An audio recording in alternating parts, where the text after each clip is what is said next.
আসসালামু আলাইকুম। অনলাইন ক্লাসে সকলকে স্বাগতম। দুঃখিত একটু যান্ত্রিক ত্রুটির কারণে সময় চলে যাওয়ার জন্য।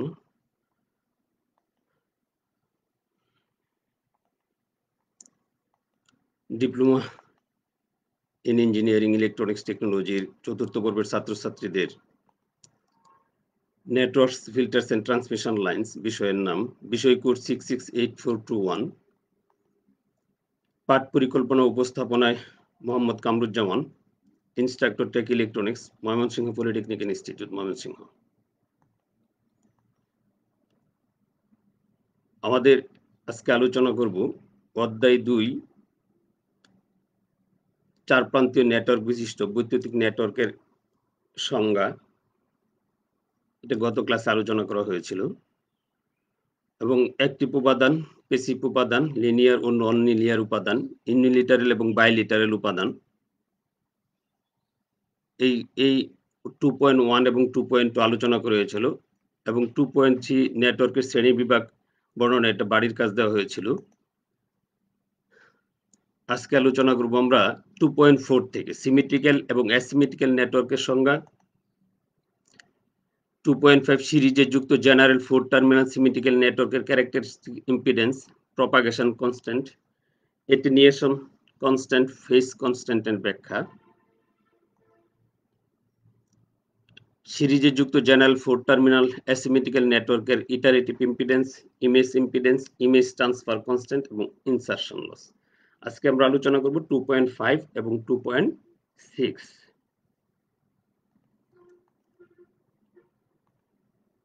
যেমন সিমেট্রিক্যাল এবং অ্যাসিমেট্রিক্যাল নেটওয়ার্কের সংজ্ঞা।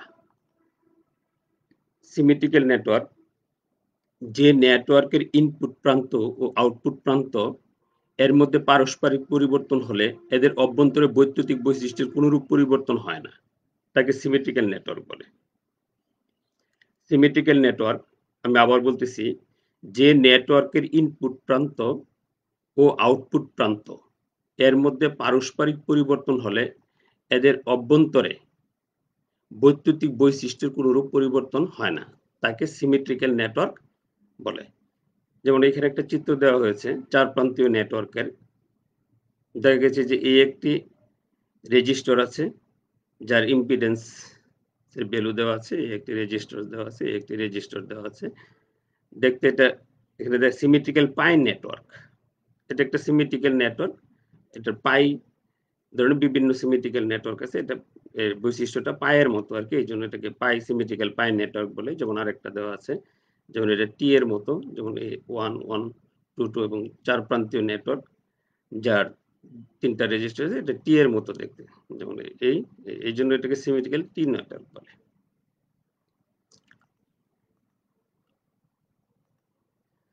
যেমন অ্যাসিমেট্রিক্যাল নেটওয়ার্ক, যে নেটওয়ার্কের ইনপুট প্রান্ত ও আউটপুট প্রান্তের মধ্যে পারস্পরিক পরিবর্তন হলে এদের অভ্যন্তরে বৈদ্যুতিক বৈশিষ্ট্যের পরিবর্তন হয়। বৈদ্যুতিক বৈশিষ্ট্যের পরিবর্তন হয়, তাকে অ্যাসিমেট্রিক্যাল নেটওয়ার্ক বলে। আমি আবার বলতেছি, যে নেটওয়ার্কের ইনপুট প্রান্ত ও আউটপুট প্রান্ত এর মধ্যে পারস্পরিক পরিবর্তন হলে এদের অভ্যন্তরে বৈদ্যুতিক বৈশিষ্ট্যের পরিবর্তন হয়, তাকে অ্যাসিমেট্রিক্যাল নেটওয়ার্ক বলে। তো আগের মতোই যে সিমেট্রিক্যাল নেটওয়ার্কের যেমন ছিল, অ্যাসিমেট্রিক্যাল নেটওয়ার্কেরও এরকম থাকে, চিত্র থাকে, সিমেট্রিক্যাল অ্যাসিমেট্রিক্যাল নেটওয়ার্কের জন্য এদের বৈশিষ্ট্যগুলো পরিবর্তন হয়, ওই বৈশিষ্ট্যগুলো পরিবর্তন হয় না। আমরা নিশ্চয়ই বুঝতে পারছি সিমেট্রিক্যাল নেটওয়ার্কটা হচ্ছে যে নেটওয়ার্কের ইনপুট প্রান্ত ও আউটপুট প্রান্তের মধ্যে পারস্পরিক পরিবর্তন এদের বৈশিষ্ট্যের পরিবর্তন হয় না, সেটা হলো সিমেট্রিক্যাল। আর যাদের অভ্যন্তরে বৈদ্যুতিক বৈশিষ্ট্য পরিবর্তন হয়, এটা হলো অ্যাসিমেট্রিক্যাল নেটওয়ার্ক। ক্যারেক্টারিস্টিক্স ইম্পিডেন্স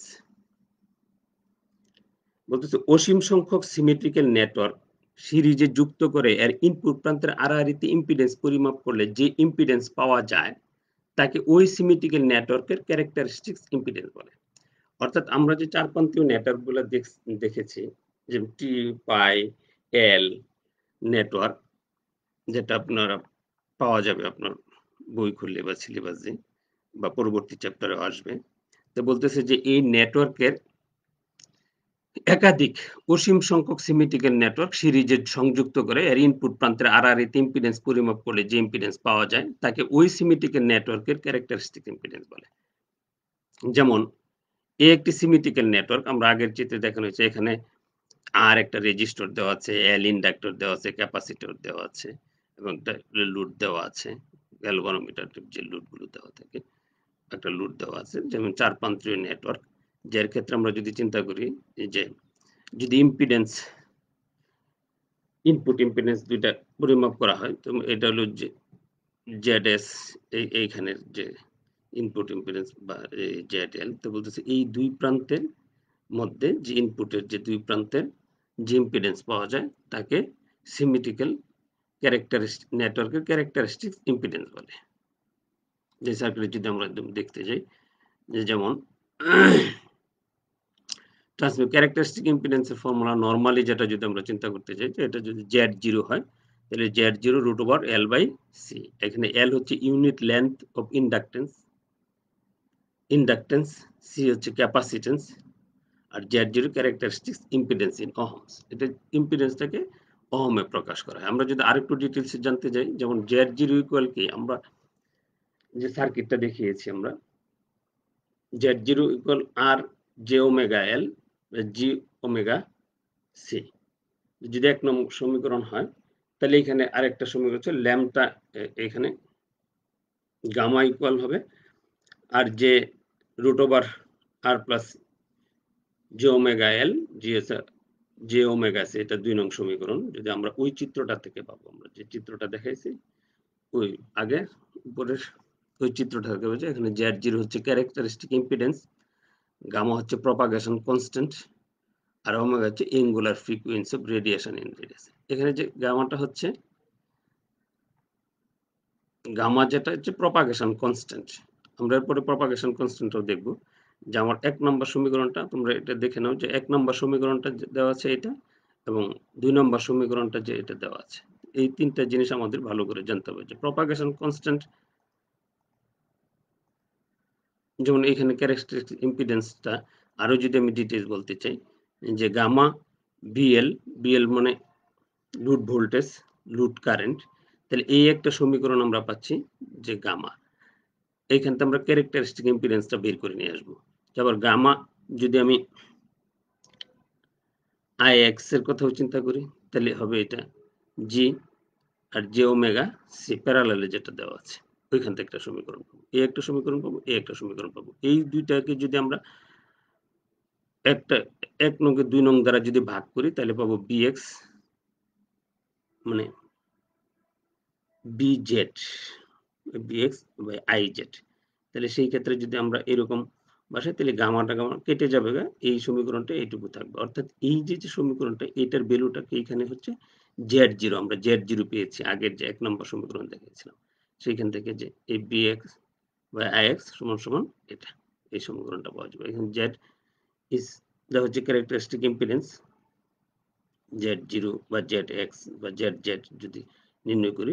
আর হচ্ছে conductor resistance in ohm, L হচ্ছে ইন্ডাকটেন্স ইন হেনরি, G হচ্ছে dielectric conductance in shunt length, C হচ্ছে capacitance in farad unit length. তো সেই ক্ষেত্রে Z0 ইকুয়াল হচ্ছে BZ by IZ, BZ by IZ সমান সমান হচ্ছে BL by √L by C। আমরা যেটা পাই, তাহলে আমি আমার ক্যারেক্টারিস্টিক ইম্পিডেন্স পেয়ে গেলাম। এখান থেকে আরেকটা জিনিস আমরা দেখতেছি যে গামাটা যেটা হচ্ছে যে, আমি বলতেছি আবার প্রপাগেশন কনস্ট্যান্ট। কোন নেটওয়ার্কের ইনপুট ভোল্টেজ প্রয়োগ করার পর এটি থেকে যে কারেন্ট উৎপন্ন হয়ে এর মধ্য দিয়ে এক স্থান হতে অন্য স্থানে প্রবাহিত হয় তাকে প্রপাগেট বা প্রপাগেশন বলা হয়। কোন নেটওয়ার্কের ইনপুট ভোল্টেজ প্রয়োগ করার পর এটি থেকে যে কারেন্ট উৎপন্ন হয়ে এর মধ্য দিয়ে এক স্থান হতে অন্য স্থানে প্রবাহিত হয় তাকে প্রপাগেট বা প্রপাগেশন বলা হয়। অর্থাৎ প্রপাগেশন শব্দের অর্থ উৎপাদন করা এবং ইনপুট ও আউটপুট ভোল্টেজ অথবা ইনপুট এবং আউটপুট কারেন্টের অনুপাতের লগারিদমিক্যালি কে প্রপাগেশন কনস্ট্যান্ট বলা হয়। প্রপাগেশন কনস্ট্যান্ট বলা হয়। তো এখানে গামা সমান সমান হচ্ছে alpha plus J B, J beta. এখানে গামাটা হচ্ছে প্রপাগেশন কনস্ট্যান্ট, আলফা হচ্ছে এটুনিয়েশন কনস্ট্যান্ট এবং বিটা হচ্ছে ফেজ কনস্ট্যান্ট। তা আমরা যেটা ট্রান্সমিশনে নেই, এখানে বিটা সমান হচ্ছে 2 পাই বাই ল্যাম্বটা, ল্যাম্বটা ইকুয়াল হচ্ছে ওয়েভলেন্থ, ল্যাম্বটা ইকুয়াল হচ্ছে ওয়েভলেন্থ। আমরা এখানে প্রপাগেশন কনস্ট্যান্ট আমরা কিন্তু আগে একটা সমীকরণ দেখিয়েছি, যে সমীকরণটা প্রপাগেশন কনস্ট্যান্ট আমরা পেয়েছি, যে আমরা কিন্তু আবার সংজ্ঞাটা যদি দেখি প্রপাগেশন কনস্ট্যান্টের, যে কোনো নেটওয়ার্কের ইনপুট ভোল্টেজ প্রয়োগ করার পর এটি থেকে যে কারেন্ট উৎপন্ন হয়ে এর মধ্যে দিয়ে এক স্থান হতে অন্য স্থানে প্রবাহিত হয় তাকে প্রপাগেট বা প্রপাগেশন বলা হয়। অর্থাৎ প্রপাগেশন শব্দের অর্থ উৎপাদন করা এবং ইনপুট এবং আউটপুট ভোল্টেজ অথবা ইনপুট এবং আউটপুট কারেন্টের অনুপাতের লগারিদমিক্যালিকে প্রপাগেশন কনস্ট্যান্ট বলা হয়। সংজ্ঞাটা তোমরা আবার একটু ভালো করে দেখো, যে দ্য প্রপাগেশন কনস্ট্যান্ট বলা যায় এবং তার এখানে ইকুয়েশনটা দেওয়া আছে। আমরা পরবর্তীতে আরেকটু আগের সমীকরণেও দেখা আছে। তারপর হচ্ছে এটুনিয়েশন কনস্ট্যান্ট। কোনো নেটওয়ার্কের যখন কোনো ওয়েভ বা তরঙ্গ গমন করে তখন প্রতি একক দূরত্বে ইনপুট, আমি আবার বলতেছি, কোনো নেটওয়ার্কের যখন কোনো ওয়েভ বা তরঙ্গ মানে সিগন্যাল গমন করে তখন প্রতি একক দূরত্বে ইনপুট সিমেট্রিক্যাল নেটওয়ার্কে এ ধরনের হ্রাসের হার নির্দিষ্ট থাকে। কোনো সিমেট্রিক্যাল নেটওয়ার্কের ইনপুট কারেন্টের তুলনায় আউটপুট কারেন্টের মান যে নির্দিষ্ট হারে হ্রাস পায়, মানে আস্তে আস্তে কি আমরা ইনপুটে যা প্রয়োগ করি আউটপুটে হয়তো পুরোটুকুই পাওয়া যায় না, এটা কি করে আস্তে আস্তে ক্রমান্বয়ে কি হ্রাস পেতে থাকে, যে হারে হ্রাস পায় তাকে এটুনিয়েশন কনস্ট্যান্ট বলে। এটুনিয়েশন কনস্ট্যান্টকে আলফা দ্বারা প্রকাশ করা হয়। এটুনিয়েশন কনস্ট্যান্ট মূলত প্রপাগেশন কনস্ট্যান্টের একটা অংশ, যা প্রপাগেশন কনস্ট্যান্টের বাস্তব অংশ দ্বারা নির্দেশ করে। আমরা এখানে যেটা দেখেছি প্রপাগেশন কনস্ট্যান্টের ক্ষেত্রে, যে এই যে গামা সমান সমান কিছু আলফা প্লাস জেবি, এই সরি বিটা, যে বিটা এটা একটা বাস্তব আর একটা হচ্ছে কি কাল্পনিক। আলফাটা হচ্ছে বাস্তব এবং জেবিটা হচ্ছে, এই আলফাটা হচ্ছে এটুনিয়েশন কনস্ট্যান্ট, যেটা যেটা প্রপাগেশন কনস্ট্যান্টের বাস্তব অংশ। এখানে যে প্রপাগেশন কনস্ট্যান্ট গামা সমান সমান আলফা প্লাস জেবি, জেবিটা, এই যে বাস্তবটা, এই অংশটা হচ্ছে কাল্পনিক। এই এটুনিয়েশন কনস্ট্যান্ট হচ্ছে আলফা, তার একটা অংশ। অর্থাৎ প্রপাগেশন কনস্ট্যান্টের দুইটা অংশের একটা অংশ হচ্ছে আলফা, যেটাকে এটুনিয়েশন কনস্ট্যান্ট বলে, এবং এই অংশটা বাস্তব অংশ। আমরা এটুনিয়েশন কনস্ট্যান্ট মনে হয় বুঝতে পেরেছি। তারপর হচ্ছে ফেজ কনস্ট্যান্ট। ফেজ কনস্ট্যান্ট হচ্ছে প্রপাগেশন কনস্ট্যান্টের এর অংশ। যদি কোনো সিমেট্রিক্যাল নেটওয়ার্কের আউটপুট কারেন্টের ফেজ ইনপুট কারেন্টের ফেজ হতে নির্দিষ্ট হারে পরিবর্তন হয় তাকে ফেজ কনস্ট্যান্ট বলে। কি বলছে, ফেজ কনস্ট্যান্ট হচ্ছে প্রপাগেশন কনস্ট্যান্টের অংশ যদি কোনো সিমেট্রিক্যাল নেটওয়ার্কের আউটপুট কারেন্টের ফেজ ইনপুট কারেন্টের ফেজ হতে নির্দিষ্ট হারে পরিবর্তন হয় তাকে ফেজ কনস্ট্যান্ট বলে। একে বিটা দ্বারা প্রকাশ করা হয়, একে রেডিয়ানেও প্রকাশ করা হয়, একে ফেজ শিফট বা রিপ্লাই কনস্ট্যান্টও বলা হয়।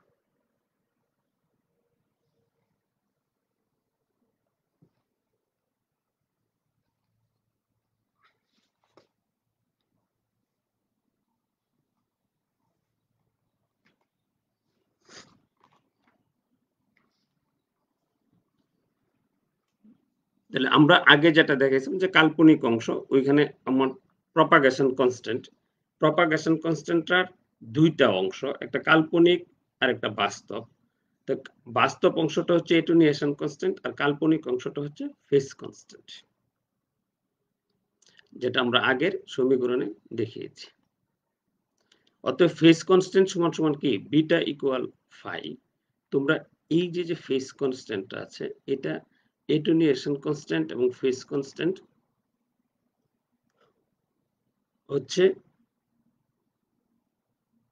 প্রপাগেশন কনস্ট্যান্টের দুইটা অংশ, এবং এইটার এই ফেজ কনস্ট্যান্টের আমি যে সার্কিটগুলো দেখিয়েছি এটার একটা বাড়ির কাজও দিয়েছি, এটার একটা প্রমাণ আছে, এটা তোমরা বাড়ির কাছে এটা তোমরা প্রুফনেসটা করবে আর কি, এবং করে তোমরা সংশ্লিষ্ট টিচারের কাছে জমা দিবে।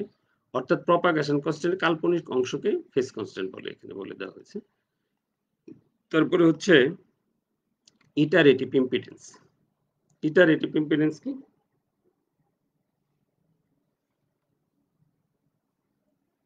অসীম সংখ্যক অ্যাসিমেট্রিক্যাল নেটওয়ার্ককে একটার সাথে একটা যুক্ত করার পর যে কোনো এক জোড়া প্রান্তে ইনপুট ইম্পিডেন্স পরিমাপ করা হলে যে ইম্পিডেন্স পাওয়া যায় তাকে ওই নেটওয়ার্কের ইটারেটিভ ইম্পিডেন্স বলে। আমি আবার বলতেছি যে অসীম সংখ্যক অ্যাসিমেট্রিক্যাল নেটওয়ার্ককে একটার সাথে একটা যুক্ত করার পর যে কোনো এক জোড়া প্রান্তে ইনপুট ইম্পিডেন্স পরিমাপ করা হলে যে ইম্পিডেন্স পাওয়া যায় তাকে ওই নেটওয়ার্কের ইটারেটিভ ইম্পিডেন্স বলে। মনে বুঝাইতে পেরেছি? আমি আবার বলতেছি যে অসীম সংখ্যক অ্যাসিমেট্রিক্যাল, আগে কি ছিল? Symmetrical network. অসীম সংখ্যক অ্যাসিমেট্রিক্যাল নেটওয়ার্ককে একটার সাথে একটা যুক্ত করার পর একটা একটা যেমন আমরা আগে প্রথমে যে সার্কিটগুলো দেখেছিলাম যে পাই বা টি বা এল সেকশনে অ্যাসিমেট্রিক্যাল এর ক্ষেত্রে যে একটার পরে একটা নেটওয়ার্ক এরকম যুক্ত করা, চার প্রান্তীয় নেটওয়ার্ক যেগুলো আছে একটার পরে একটা টার্ম বাই টার্ম যুক্ত করার পর যে কোনো এক জোড়া প্রান্তে ইনপুট ইম্পিডেন্স পরিমাপ করা হলে যে ইম্পিডেন্স পাওয়া যায় তাকে ওই নেটওয়ার্কের ইটারেটিভ ইম্পিডেন্স বলে। যেমন হচ্ছে ফেজ ইমেজ ইম্পিডেন্স।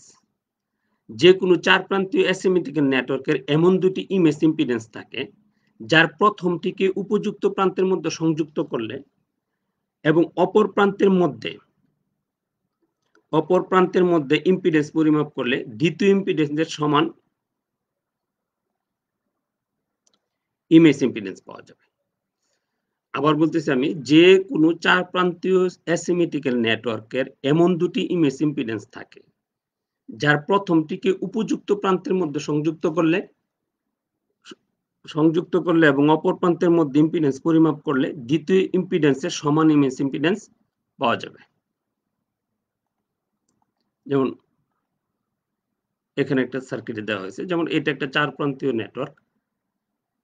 তো এটার এই যে দুইটা টার্মিনাল আছে, এই দুইটা টার্মিনালের যে ইমেজ ইম্পিডেন্স আছে, এই দুইটা টার্মিনালের ইমেজ ইম্পিডেন্স আছে এবং এবং এবং এদের যে ইনপুট আছে এই দুইটা টার্মিনাল ইমেজ ইম্পিডেন্স আছে। একদম প্রত্যেকটি যেমন এ নাম্বার চিত্রে এরকম ইনফিনিটি চলতে থাকে, বি তে টু ইনফিনিটি এরকম থাকতে থাকে। তাহলে এই যে এইটার এক জোড়া ইনপুট ইম্পিডেন্স পেলাম, এইখানে এই জোড়া ইনপুট ইম্পিডেন্সের সাথে যদি এই জোড়া যুক্ত করা হয় তাহলে এই চারটা যে সমন্বয়ে যে ইম্পিডেন্স পাওয়া যাবে সেটি হচ্ছে এখানে যে সংজ্ঞাটা বলছে যে ইমেজ ইম্পিডেন্স। যে কোনো চার প্রান্তীয় অ্যাসিমেট্রিক্যাল নেটওয়ার্কের এমন দুটি ইমেজ ইম্পিডেন্স থাকে যার প্রথমটিকে উপযুক্ত প্রান্তের মধ্যে সংযুক্ত করলে এবং অপর প্রান্তের মধ্যে ইম্পিডেন্স পরিমাপ করলে ইম্পিডেন্সের সমান ইমেজ ইম্পিডেন্স পাওয়া যাবে।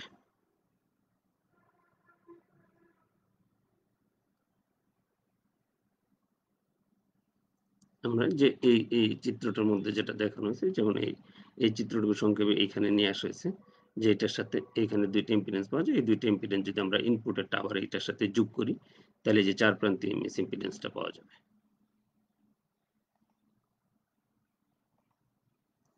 Image transfer constant.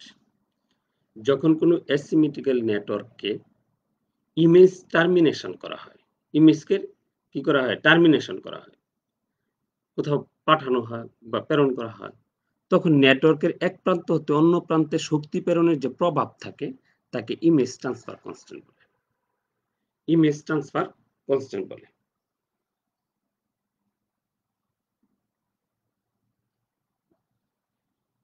আমি আবার বলতেছি, যখন কোনো অ্যাসিমেট্রিক্যাল নেটওয়ার্ককে ইমেজ টার্মিনেশন করা হয়, একটা ইমেজকে বা একটা টার্মিনেশন মানে প্রেরণ করা হয়, তখন নেটওয়ার্কের এক প্রান্ত হতে অন্য প্রান্তে শক্তি প্রেরণে যে প্রভাব থাকে তাকে ইমেজ ট্রান্সফার কনস্ট্যান্ট বলে। একে ইমেজ ট্রান্সফার কনস্ট্যান্টকে থিটা দ্বারা প্রকাশ করা হয়। ইমেজ ট্রান্সফার কনস্ট্যান্টকে থিটা দ্বারা প্রকাশ করা হয়। যেমন আমরা যদি এটাকে থিটা দ্বারা প্রকাশ করি, যে ইমেজ ট্রান্সফার কনস্ট্যান্ট গাণিতিকভাবে প্রকাশ করার জন্য যেটা মানে যে সমীকরণ আছে, এই সমীকরণটা তোমরা দেখবা সবাই। তারপর হচ্ছে ইনসারশন লস।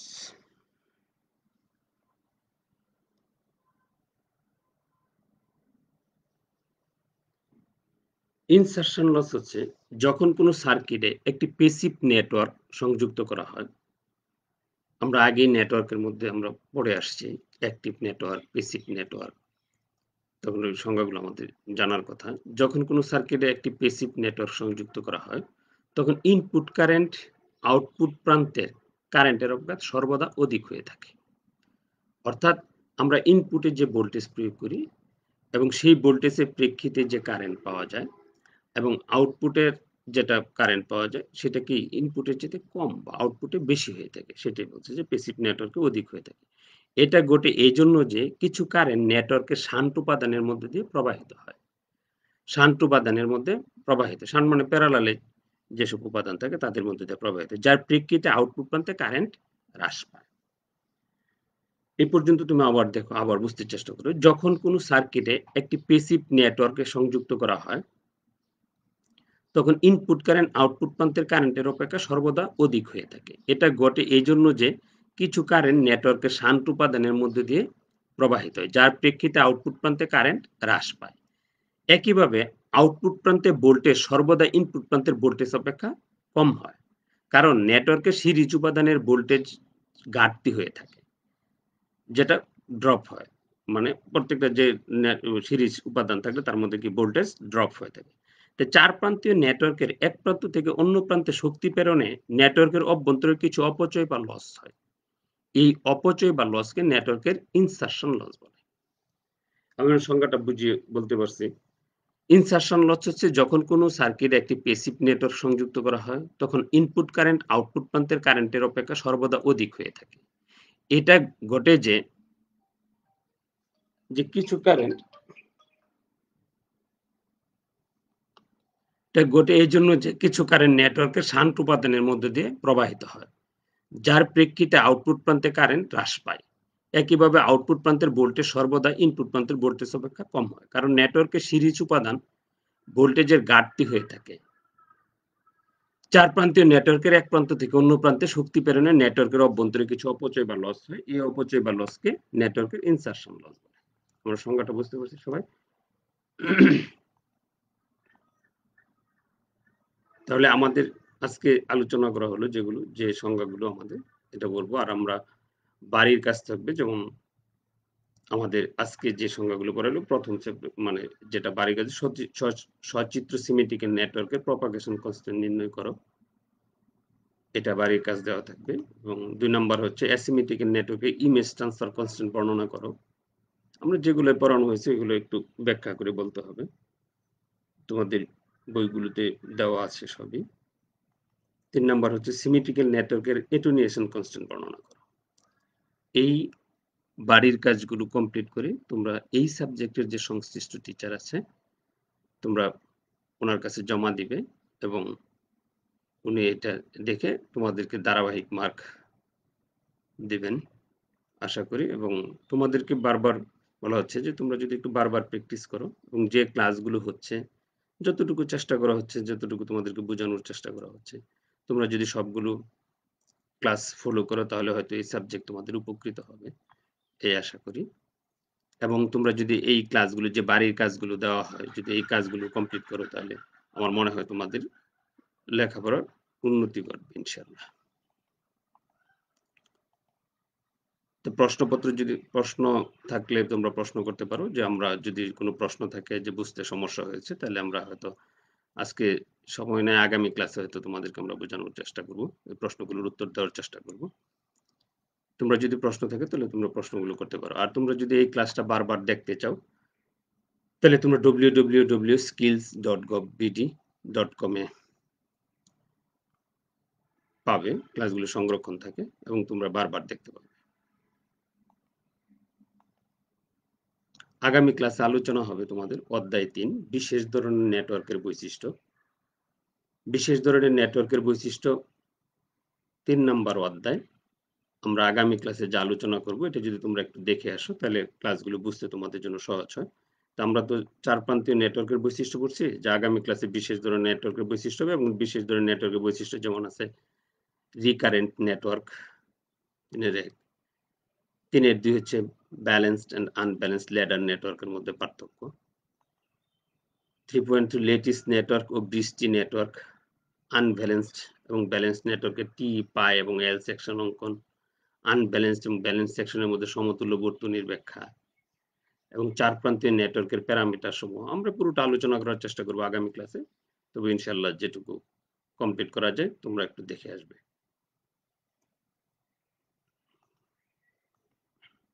ধন্যবাদ সবাইকে আজকের ক্লাসও। ধন্যবাদ একটু প্রথম দিক দিয়ে ক্লাসটা শুরু করতে একটু দেরি হয়েছে এইজন্য। সবাইকে ধৈর্য ধরে এবং ক্লাসটা শোনার জন্য সবাইকে ধন্যবাদ ক্লাসের। আল্লাহ হাফেজ।